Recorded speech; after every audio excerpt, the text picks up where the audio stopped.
कामचोर देवरानी। एक बार की बात है, सुषमा अपने पूरे परिवार के साथ खुशी खुशी मोहन नगर में रहती थी। उसकी 2 बहुएं थी, पल्लवी और शिवानी।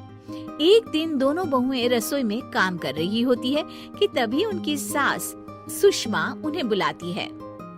अरे बहू, जरा इधर तो आना। शिवानी, जरा जाकर देखना सासू माँ क्या कह रही हैं। दीदी आप ही देख लो ना जाकर, आपको भी तो सुनाई दे रहा है। अरे मैं आटा गूंद रही हूँ ना, तुम चली जाओ। हाँ तो मैं भी तो सब्जी काट रही हूँ ना दीदी। अरे बहू जल्दी आओ। ओह, ये तो जाएगी नहीं, मैं ही जाकर देखती हूँ कि क्या करना है। पल्लवी सुषमा के कमरे में जाती है। जी मम्मी जी, क्या हुआ? शाम को घर पर कुछ मेहमान आने वाले हैं, तो तुम अच्छा सा खाना बना लेना बहू। ठीक है मम्मी जी, आप बता दीजिए क्या क्या बनाना है और कितने लोग आ रहे हैं। सुनील की मौसी जी और उनका पूरा परिवार आ रहा है। कुल मिलाकर 3 लोग और हमें मिलाकर हुए 9 लोग। तो अभी से ही तैयारी करना शुरू कर दो। और हाँ, घर की सफाई भी कर देना, हाँ अच्छे से। जी मम्मी जी, सब काम हो जाएगा, आप चिंता मत कीजिए। पल्लवी शिवानी को घर में मेहमान आने वाले हैं इसके बारे में बताती है। क्या 9 लोगों का खाना बनाना होगा, घर की सफाई करनी है? बाप रे, सासू माँ ने तो हमें घर की नौकरानी ही समझ कर रखा है। ऐसा नहीं बोलते शिवानी, हम इस घर की बहू हैं और घर के काम करना हमारा फर्ज है। दीदी तो है ही सासू माँ की चमची, जब देखो सासू माँ सासू माँ। मैं तो इतना सारा काम नहीं करने वाली। शिवानी कपड़े लेकर गमला साफ कर रही होती है और चक्कर आने का नाटक करने लगती है।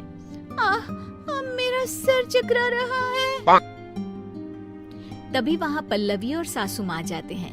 अरे बहू, क्या हो गया तुम्हें? मम्मी जी, बहुत तेज सर में दर्द हो रहा है।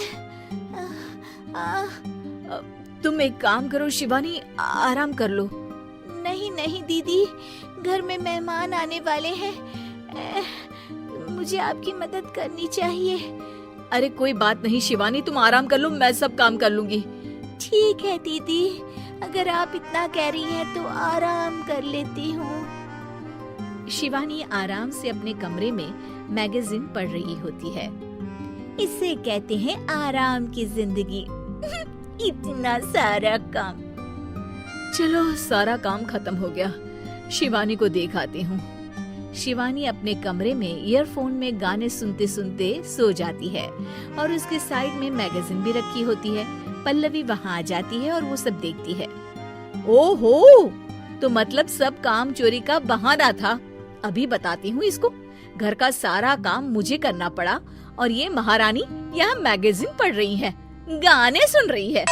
पल्लवी रसोई से एक प्लेट और चम्मच लेकर आती है और शिवानी को थाली बजाकर उठाने लगती है। शिवानी अचानक से उठती है।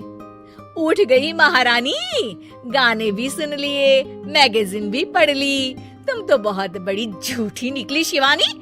तुमने सर दर्द का बहाना बनाया ताकि काम करने से बच सको। हाँ बनाया बहाना, तो क्या करती, इतने सारे काम करती।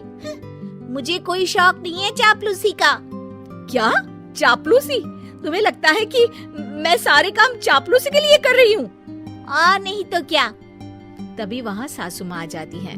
अरे बहू, वो लोग बस आने ही वाले हैं, तुम तैयारियां कर लो। जी सासू माँ, तुझे तो मैं बाद में देखती हूँ। सब खाना खाने बैठते हैं और खाना शुरू करते हैं। तभी सुनील की मौसी बोलती है। वाह भाई वाह, खाना तो बहुत ही अच्छा बना है सुषमा जी, एक एक चीज में क्या स्वाद है। ये सुनकर शिवानी मुंह बना लेती है। उसे अपनी जेठानी की इतनी तारीफ रास नहीं आती। आपकी बहुएं तो बहुत ही अच्छा खाना बनाती हैं। हाँ, बनाती तो दोनों ही अच्छा है, पर आज ना ये सारा खाना बड़ी बहू ने बनाया है। छोटी बहू की तबीयत ठीक नहीं थी, सो इसलिए।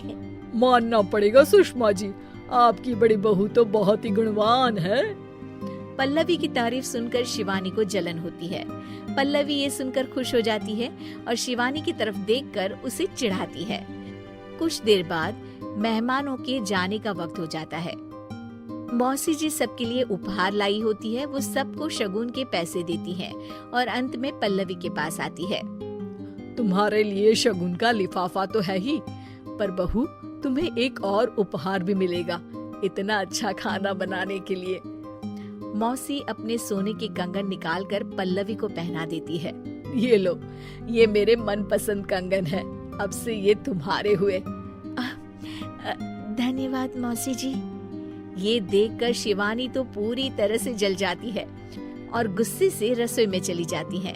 तभी वहाँ पल्लवी आ जाती है और उसे अपने कंगन दिखाने लगती है।